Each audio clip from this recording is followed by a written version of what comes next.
everyone, and welcome to episode 104 of the Best Day Ever Crafting podcast. This is a podcast about my making journey and celebrating with you all the reasons why crafting every day makes for the best day ever. My name is Trish, and you can find me on Instagram as Tie-Dye Diva. You can also find me on Instagram as the_fibertree. On Ravelry, you can find me as Tie-Dye Diva. That is where I post my project pages as well as show notes for this episode. So you can find the show notes. Actually, let me backtrack. You can find the Ravelry group for the podcast on Ravelry. It is called the Best Day Ever Crafting Podcast Group. And you can find show notes for this episode in the description box below. I will have links to all of the things I talk about today, just in case you need to reference them again. So I hope everyone is doing well. It's been a couple of weeks since we last chatted, since I last gave you an update. And so here I am again, just sharing with you a couple of the things I've been working on since we last chatted. A few things have come in the mail since then, so I'll share those with you. And there've been quite a few knitting and crochet patterns I've added to my library in the past few weeks. So I'm going to share those with you as well. So I hope you're comfortable in your favorite chair, knitting, crocheting, maybe doing some hand stitching or some embroidery, and have a comforting beverage. My beverage of choice today is water. So that's what I will be drinking today. So first up, finished objects. I do have one finished object to share with you, and it is a pair of socks. And here they are.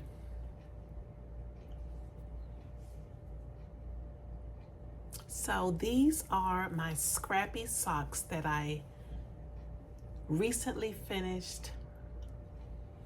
I am so over the moon happy about the way these socks turned out. I just think they are just so adorable. So as the name would indicate, this is yarn that was left over from previous projects, and all of these yarns I absolutely loved, and I just didn't want them languishing in my my leftovers pile in the craft room. So I decided to just throw them all in a sock knitting bag and create a pair of Scrappy socks with them. And I really, really love the way they turned out.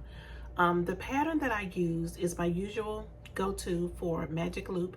It's the, and I can never think of the name of this pattern. The proper name. It's written by Kay Litton of the Crazy Sock Lady podcast. It's just basic top-down Magic Loop socks. It's got your basic heel flap and gusset, and I did do my cuff a little deeper than what was called for in the pattern, and I think the pattern has you do a 1x1 ribbing, but I've really been enjoying the look and feel of the 2x2 ribbing here lately. So that's what I've been doing for my socks. As far as the cuff is concerned, the little pop of color, that is 4 rows in the contrast color. And this little pop of color here after the cuff, that also is 4 rows of, hold on one second. No, that's actually 3 rows of stockinette stitch for this little pop of color. But I mean, these are scrappy, so you could do however many rows you would like to do for your socks. You can do, I know when Kay does her socks, Kay for the Crazy Sock Lady podcast, I've seen her do it so many different ways. She has done some where it actually looks like an intentional skein of yarn that's been dyed for self-striping socks. So she may change colors every 5 or 6 rows, which is what you would see in a typical skein of self-striping hand-dyed yarn. But again, I chose more larger blocks of color, mainly because I wanted to use up this yarn. And believe it or not, I still have yarn left over from this from these socks. So that will end up in one of my blankets that I'm working on. I've been putting in quite a bit of time on my blankets, and I will do a separate episode to keep you up so I can just give you an update on the progress I'm making on my blankets. So stay tuned for that. But yes, I absolutely love these. Love them. They've been blocked. I didn't put them on a sock blocker, but I did soak them and I laid them out flat to dry. So they're good to go and ready for autumn and winter. So that's it for the finished objects that I have for you. And I have one whip that I've been working on. If you've been here a while, you know I had surgery it's been almost 8 weeks now. So last week was my first week back to work. And as I expected, it was extremely busy and trying. And it's continuing to be extremely busy. So I really haven't had a lot of time to work on projects as I had previously. So all of the knitting time I've had has gone into my Tolsta tee, which is right here in this lovely bag. I talked about this beautiful bag on the last episode. This is from Joji and Co, her beautiful shop in which she features leather and suede project bags. So this is one that I recently picked up.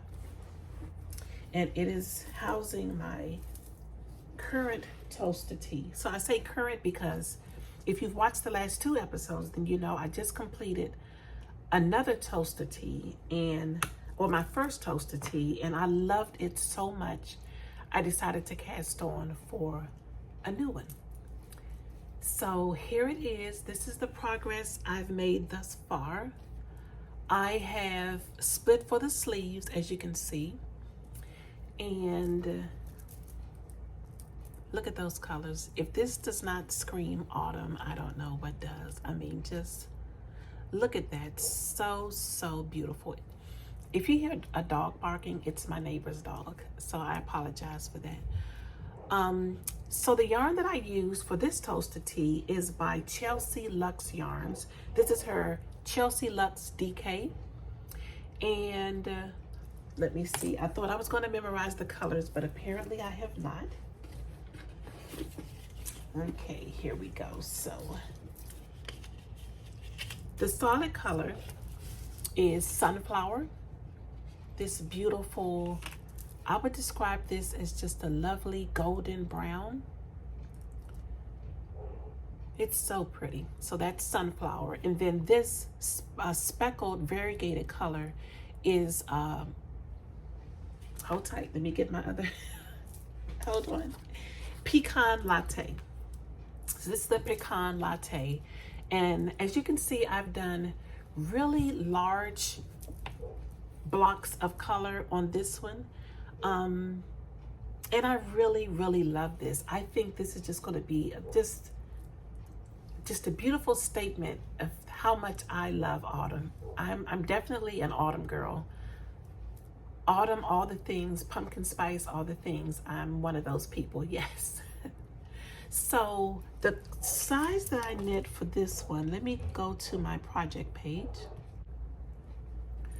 So the size that I chose to knit for this Tolsta tee is the size 4, which will fit a 47.25 inch bust. So as you can see where this is hitting, this should be a pretty true to size fitting. I have not tried this on, but I'm pretty confident I'm really gonna like the way this fits. It will be fitting a little closer than the previous Tolsta tee. So I did knit one size down. The last one was the 5th size, and this is the 4th size. So I'm really loving this so very much.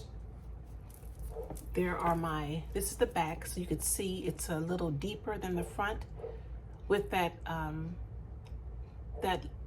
sunflower color, which is really pretty. So that's going to allow it to drop a little bit lower in the back, which is really nice.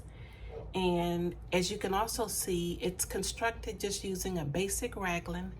If you have never knit a sweater before, I would highly recommend this sweater. It is so easy and so simple to follow. So if you're on the fence about participating in the make-along for this year, which is the Year of the Sweater make-along that I'm hosting along with Rochelle of the Queen's Yarn Boutique podcast, this would be a wonderful sweater to dip your toes into the world of sweater knitting. Let's see, what else can I say about this? Oh, so if you recall from the last sweater I knit, I had a lot of issues with the color change. So much so that I decided to put buttons down the back of the sweater to cover up just how bad the color jogs were looking. And that actually turned out really well. On this sweater, I tried a completely new to me technique for joining a color, and this is where the color change is taking place. It's taking place right along the raglan increase, and as you can see, it is completely seamless. You can't tell at all where I transferred these colors. I mean, that turned out really, really well. Now that I've split for the sleeves, the color change is going to take place on the side. I switched it up a little bit. Well, I switched it up where the color change will take place. It will take place on the side so that if I had any issues, you wouldn't see it on the front of the sweater. But again, that turned out really well. And I will link to the video tutorial I used. I think it was from Pearl Soho. My good friend Sandy, hi Sandy, sent me that video because she knew I was struggling with my first Tolsta tee and my color changes. So I will definitely link to that video for you. Let's see, what else can I say? I'm finished with the sunflower. I'm doing 15 rounds of each color. Wait a minute, I don't know, maybe I need to do more rounds because I think, yeah, I definitely need to do more rounds in the sunflower color. But as you can see, I ran out of yarn. So this particular join, I'm going to use the exact same technique, but for this join, it's going to be unfortunately on the front of the sweater. So I'm going to be very, very careful about the way I do that join so that it stays nice and neat. I think that's all I have to say about the Tolsta tee. This is knit on a US, no, that's not all I have to say. I'm knitting this on a US 8 as the pattern indicates.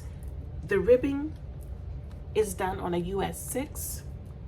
And because this is a DK weight and knit on a US 8, it does create a beautiful, loose, not open, lacy fabric, but definitely a looser gauged fabric, which I find to be very pleasant.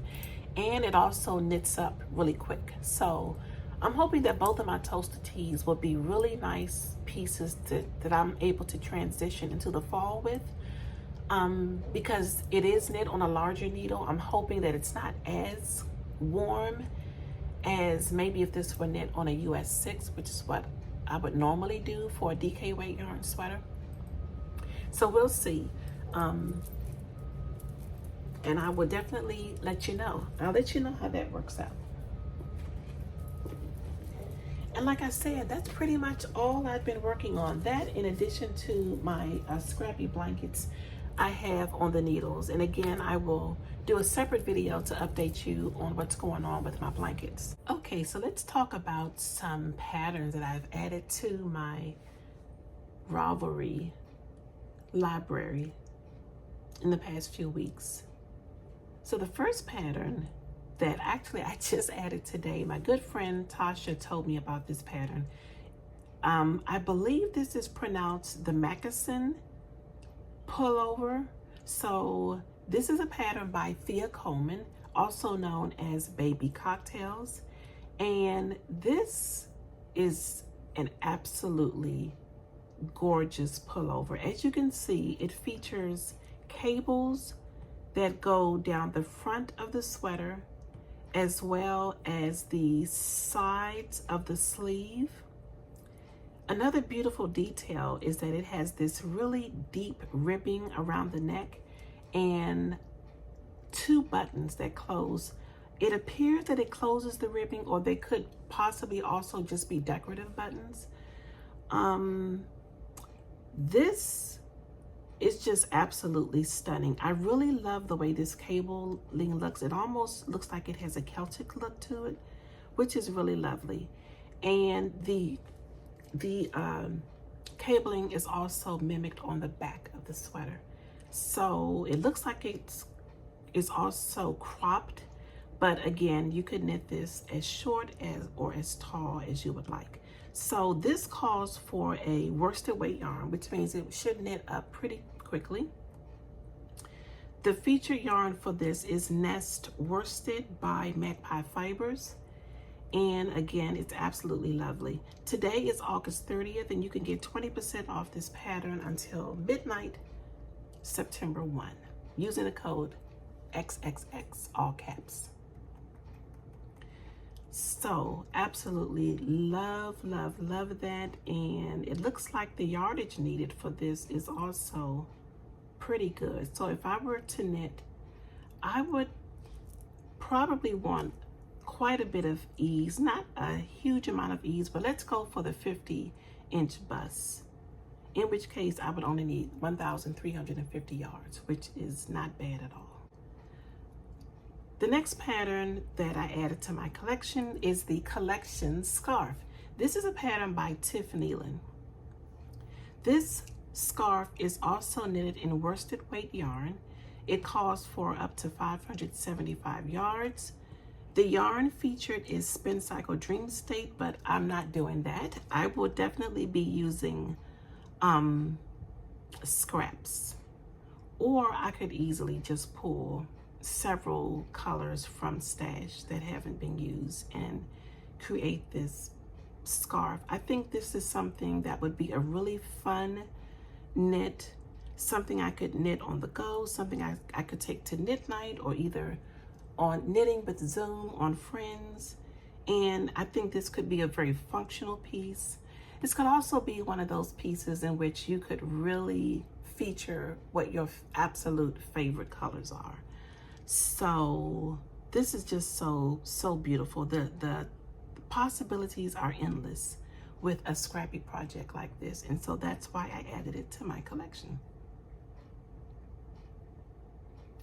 I believe there's one more I wanted to share with you. It is a club subscription that you can purchase from Sommer, and it is called the Colorwork Cuff Club. So this is a really genius idea, I think, from Sommer.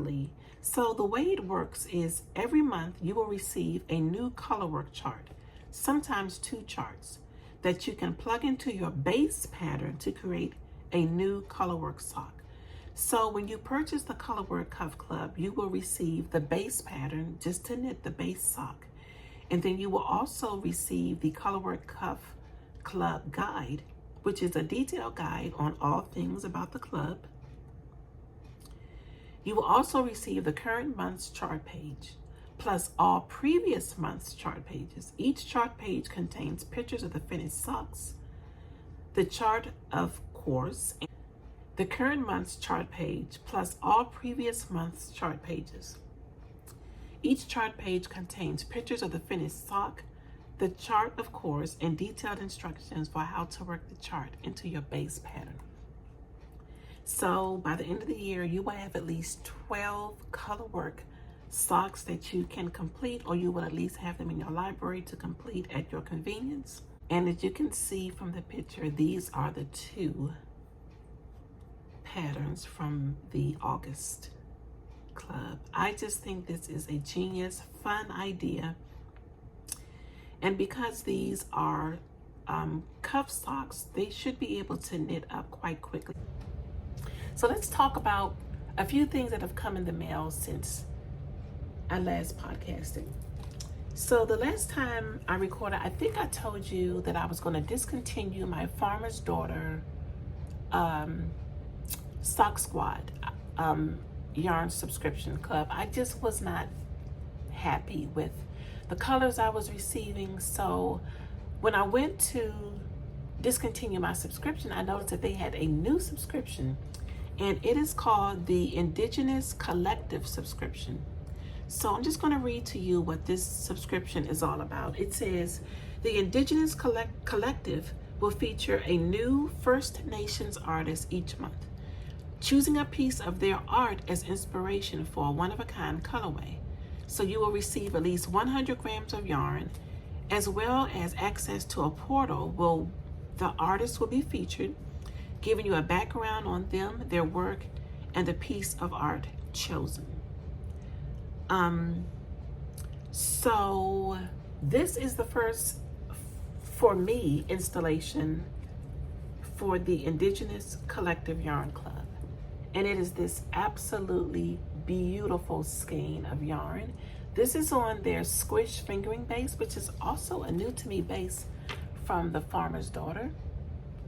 It's 400 yards of a 100% superwash merino. I love 100% superwash merino.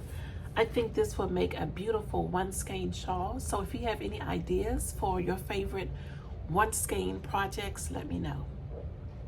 So the color is Still Smoking, and it's actually 438 yards, not 400 yards. So this is really, really pretty. I'm trying to figure out how to get access to the portal, which tells more about where the inspiration came from. So as soon as I figure out where that portal is, I'll be able to give more information about the artist. But yeah, I sent a message in the Farmer's Daughter Ravelry group this morning. So yeah, I'll be able to tell a little bit more about that. And this is the cover for the Indigenous Collective. And another look at this beautiful, beautiful color. So let's see. Also, some fiber has come into the mail. It's been quite a while since I've shared a fiber purchase with you. So this fiber is from Bramble Ridge. Look at these colors. Again, all the things autumn. This is just so pretty. So this is a new to me fiber. This is Honey wool, and it's described as a 23.6 micron fiber. The color is Tide Pool, and this company, Bramble Ridge, they're out of Mission, British Columbia, Canada. I wish there was Fill-A-Vision because this is so, it is so soft. If I could venture to say even softer than merino. So really looking forward to spinning this up. I'm trying to think of the first time knitting. I think it was from the ladies from the Knitting a Good Yarn podcast. They talked about this wool, this Honey wool, and how beautiful it is to spin up. So that was my first time I heard about it, and then I just kept hearing about it through other makers, and so I said, let me give it a shot. And it's just so, it feels amazing, and I'm sure it's going to spin up just as lovely. And here is another color. This is called Duck. It's very aptly named, and it's so tempting to do a combo spin with the two of these, but I think I'm going to just spin them as is. I might consider doing a fractal with this one and then spinning this one from end to end and applying it together. A 2-ply is my usual go-to, but we'll see how this spins up. So when I'm spinning, because I still consider myself a novice spinner, I'm pretty much letting the yarn tell me what it wants to be. So we'll see. If it ends up spinning really, really thin, then I might consider doing a 3-ply or a chain ply. Look at that pretty yellow right there. Just so absolutely beautiful. So again, this is from Bramble Ridge Fibers. They not only have fiber, but they also have beautiful hand-dyed yarn. So speaking of blankets, another yarn club that I recently joined that I had been thinking about joining for quite some time is the Row 1 yarn. So this is what I have left over from my very first package of Row 1 yarns, which is what you're going to receive are 10, I believe these are 10 gram minis. Yeah, I believe these are 10 gram minis, and I can't remember exactly how many you get. Maybe 10. Can't remember. But what it is it features a new hand dyer every month. So this month featured a new to me dyer, which is Salty Blonde Fibers. And as you can see, I loved working with these. I only have 3 left. The other 7, I believe, have gone into my granny stripe blanket, and I love the base. I don't know whether you can tell how squishy and lovely that is. I love the colors.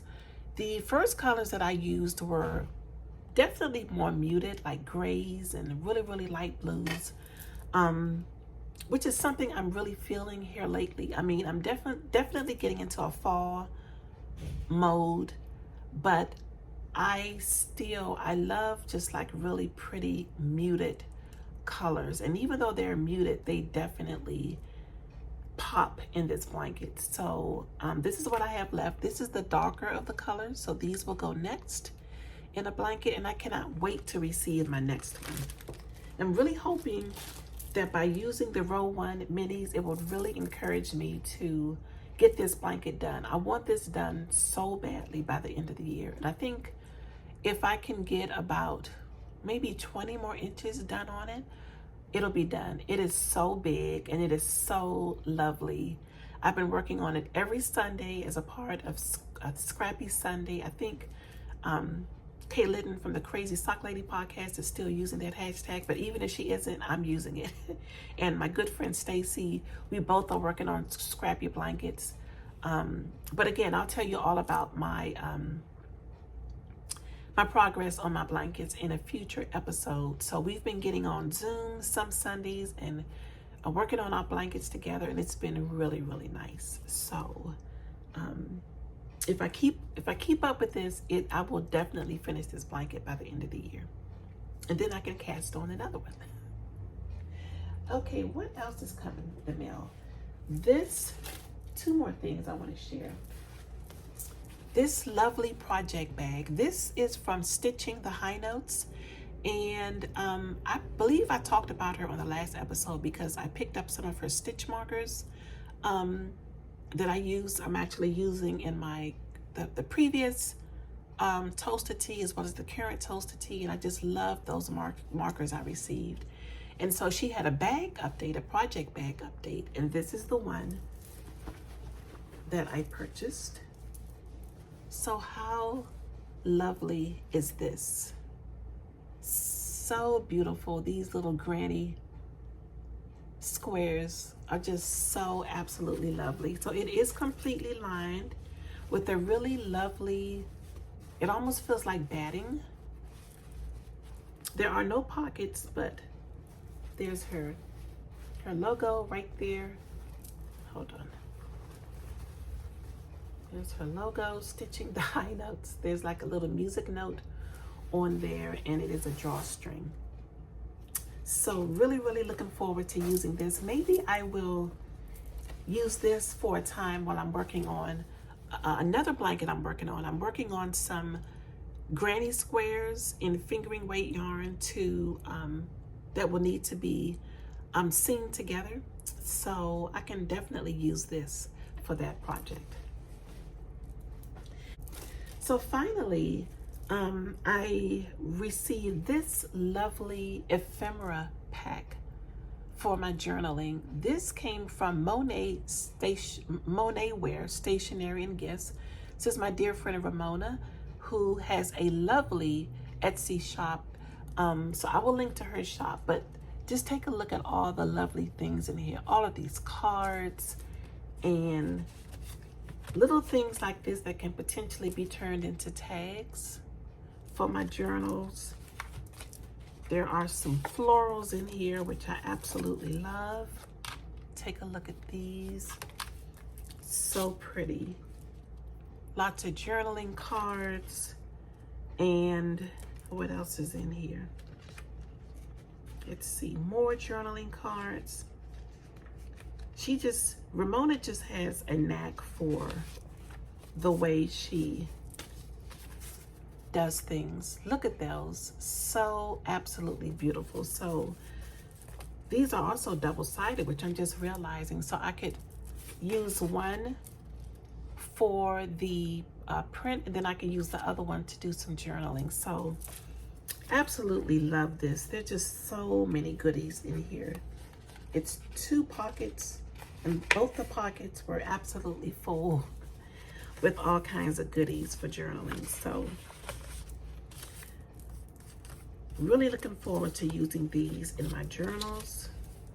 And I'm going to start a making journal. I've been wanting to do this for the longest. I really want to be more intentional about documenting the things that I'm making. I also want to be more intentional about just the things I make in general. I think I do pretty good with not jumping on the bandwagon and knitting what's the latest and the greatest patterns are. I really want to continue in that vein. I want to work on things, projects, and patterns that really speak to me. Things that complement my figure, working with colors that really complement my complexion and my hair color, and just projects that just bring me joy as opposed to what the latest and the greatest is. So what are your thoughts on that? What do you try to do when it comes to your making? I would really love to hear. And I would also like to hear whether we have any planners or journalers who watch this podcast. And if so, what type of content would you like added to the channel as it relates to journaling and planning? So I think that is all I have to share with you today. This is, as I mentioned, a shorter than usual episode. What I've been thinking about is, as opposed to podcasting maybe every 6, sometimes it's been like a 2-month gap. And then I have all of these things together, all of these things I have to remember to think about. Whereas if I record more often, then it'll be shorter episodes and it's just not as a difficult a task as putting together and editing an episode that can be over an hour long. So again, I'd like to know your thoughts on that. Do you prefer longer episodes, shorter episodes? Yeah, just let me know. So I am going to finish up my workday, and then I'm going to meet a dear friend for coffee and snacks, and we're going to just share some planning and journaling ephemera with each other, which I'm so looking forward to.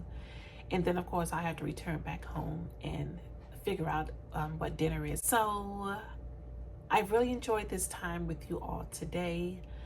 I am definitely in a phase where I'm finding so much joy in the things that I'm making, and I hope that you are doing the same. So continue to make, continue to choose projects that bring you joy, continue to stay well, be careful because COVID is still out here. And I will see you again, if not next week, then in a couple of weeks. Bye-bye.